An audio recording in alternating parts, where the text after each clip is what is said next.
1979년 겨울이었습니다.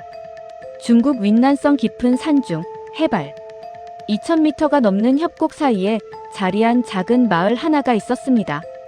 수십 가구가 모여 대대로 살아온 그곳은 외부 세계와는 거의 단절된 채 자급자족으로 살아가는 조용한 산간 마을이었습니다. 그런데 어느 날 아침 인근 마을 사람들이 그곳을 찾았을 때 마을 전체가 텅 비어 있었습니다.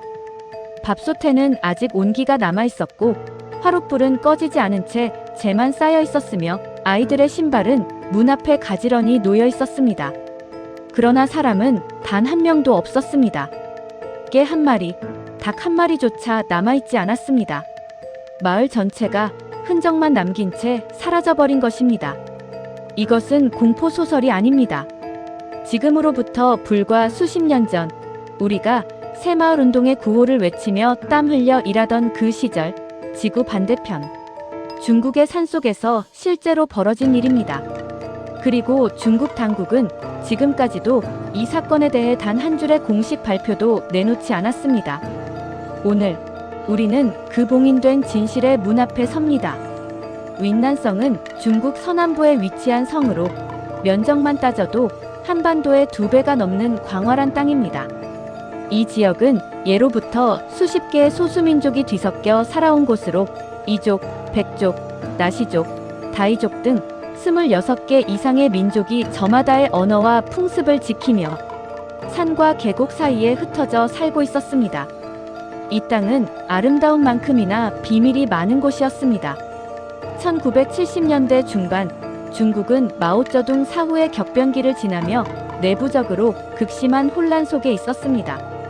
문화 대혁명이 막을 내리고 사인방이 체포되었으며 덩샤오핑의 개혁 개방이 서서히 준비되던 시기였습니다.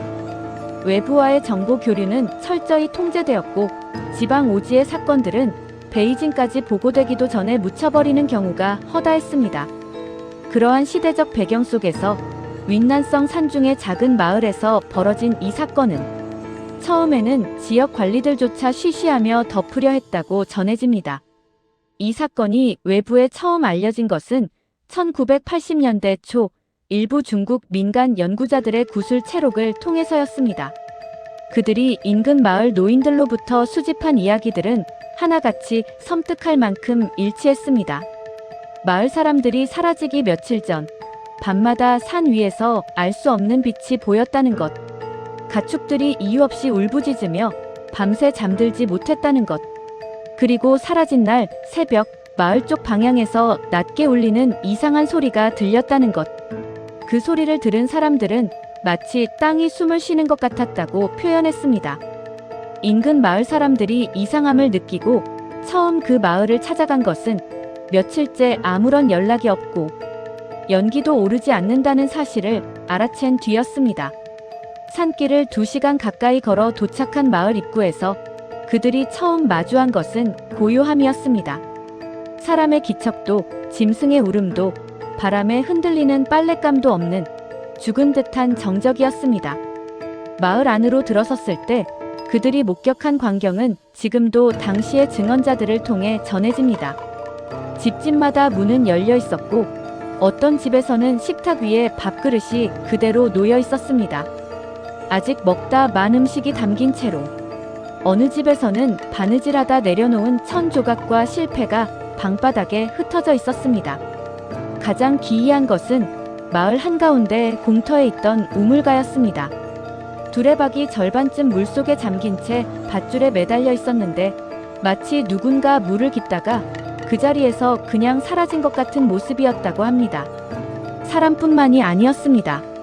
마을에서 기르던 가축 돼지, 닭, 소, 개 이단 한 마리도 남아있지 않았습니다.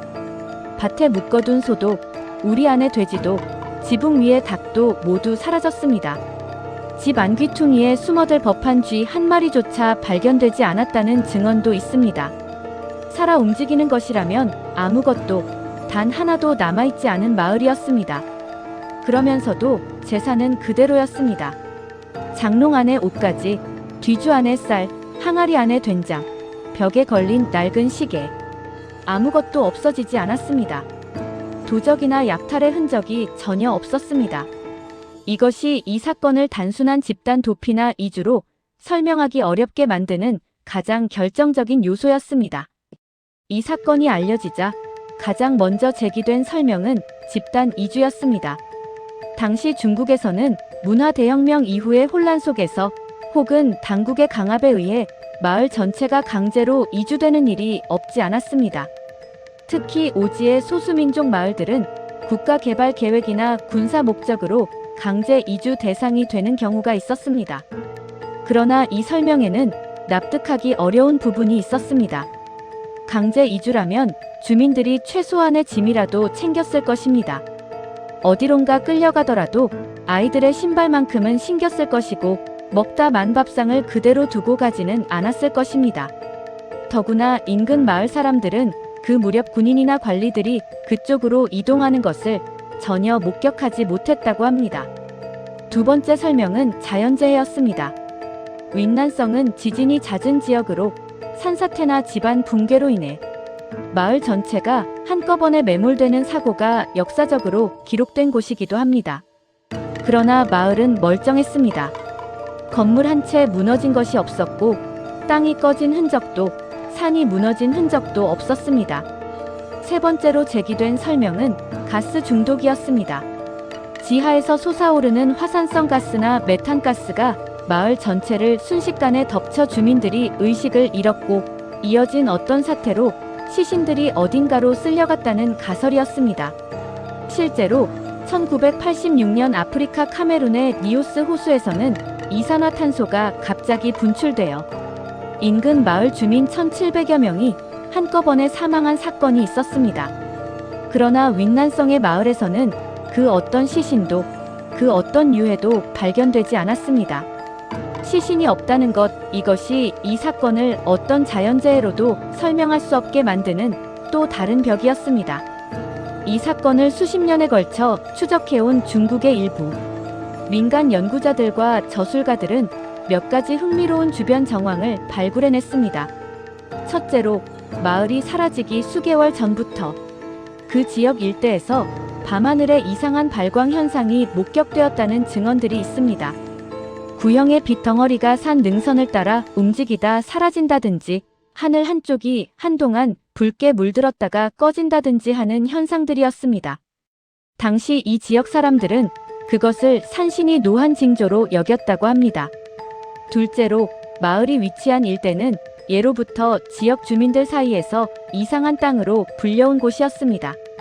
나침반이 제대로 작동하지 않는다는 경험담, 밤에 그 근처를 지나면 방향을 잃는다는 이야기, 짐승들이 그 주변을 본능적으로 피해 다닌다는 관찰이 오래전부터 전해져 내려왔다고 합니다. 풍수지리적으로 살기가 모이는 땅이라고 부른 노인들도 있었습니다. 셋째로, 이 사건이 처음 보고되었을 때 지방 당국이 보인 반응이 석연치 않았다는 점입니다.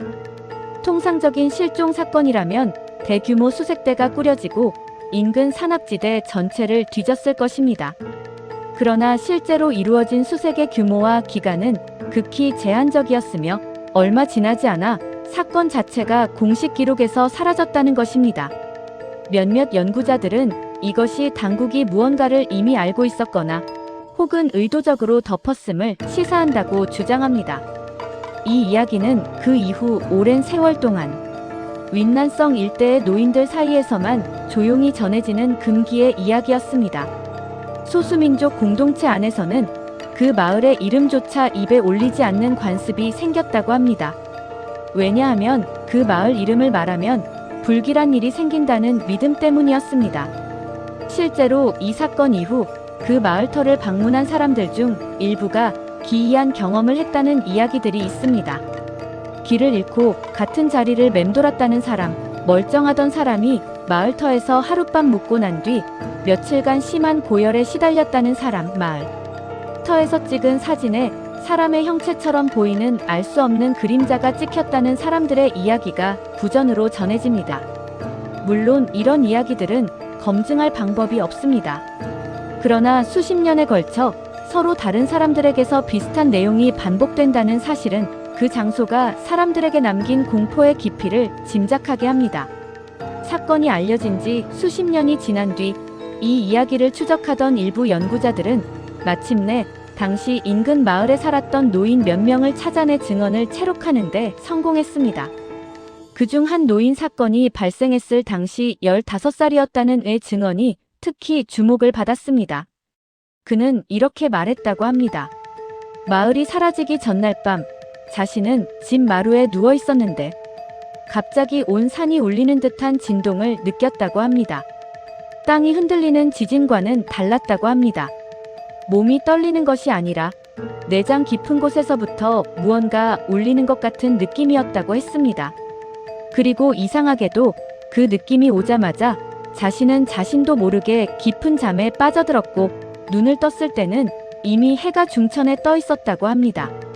마을에 살던 다른 사람들도 그날 밤 이상하게 잠을 오래 잤다고 했습니다. 이 증언을 토대로 일부 연구자들은 저주파 음향 무기 혹은 지하 군사 시설과의 연관성을 제기하기도 했습니다. 당시 중국 인민해방군은 윈난성 일대의 산악 지형을 이용한 지하기지 건설에 관심이 많았고 특정 주파수의 음파는 인간과 동물의 생체에 심각한 영향을 줄 수 있다는 연구들이 냉전 시대 미국과 소련 양쪽에서 진행되고 있었다는 사실과 맞물려 이 가설은 꽤 오랫동안 회자되었습니다. 그러나 이건 역시 증명된 것은 아무것도 없습니다. 중국 군 당국이 이 사건과의 연관성을 인정한 적은 단 한 번도 없으며 관련 문서가 공개된 적도 없습니다. 어쩌면 우리가 놓치고 있는 것은 설명을 찾으려는 욕구 그 자체일지도 모릅니다. 인간은 알 수 없는 것 앞에서 본능적으로 설명을 갈망합니다. 납치, 이주, 재해, 음모 어떤 형태로든 틀 안에 집어넣어야 마음이 놓입니다. 그러나 세상에는 어떤 틀로도 담아낼 수 없는 일들이 있습니다. 그리고 그 일들이야말로 우리에게 가장 깊은 질문을 던집니다. 윈난성의 그 마을 사람들은 어디로 갔을까요? 그들은 지금도 어딘가에서 살고 있을까요? 아니면 우리가 상상조차 하지 못하는 어떤 일이 그날 밤 그 산속에서 벌어진 것일까요? 1979년의 그 겨울밤, 밥상을 그대로 두고 사라진 그 마을 사람들은 적어도 그 순간만큼은 자신들이 어디로 가는지 알고 있었을까요? 아니면 미처 알아챌 겨를도 없이 그냥 사라진 것일까요?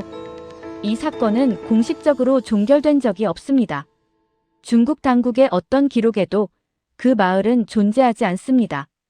지도 위에도, 호적 기록 위에도, 역사책 위에도 그 마을은 처음부터 없었던 것처럼 지워져 있습니다. 그러나 그 마을을 기억하는 노인들이 아직 살아 있습니다. 그들의 기억 속에 그 마을은 아직도 연기를 피우고 있습니다. 밥솥에서 온기가 올라오고 두레박이 우물 속에 잠겨 있으며 아이들의 신발이 문 앞에 가지런히 놓여 있는 그 고요한 아침의 기억이 지도에서 지워진 곳들이 있습니다. 역사에서 삭제된 사람들이 있습니다. 그리고 우리는 그것들을 기억해야 할 이유가 있습니다. 여러분, 오늘 이 이야기를 들으시면서 어떤 생각이 드셨습니까? 우리가 살아온 70년, 80년의 세월 동안 우리 주변에도 누군가 알고 있지만 말하지 못하는 이야기들이 있지는 않았을까요?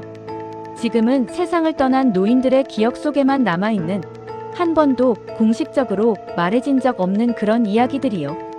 댓글에 여러분이 기억하는 혹은 들은 적 있는 이상한 이야기를 남겨주십시오. 우리가 기억하고 말하지 않으면 그것들은 정말로 사라져버립니다. 그 마을처럼.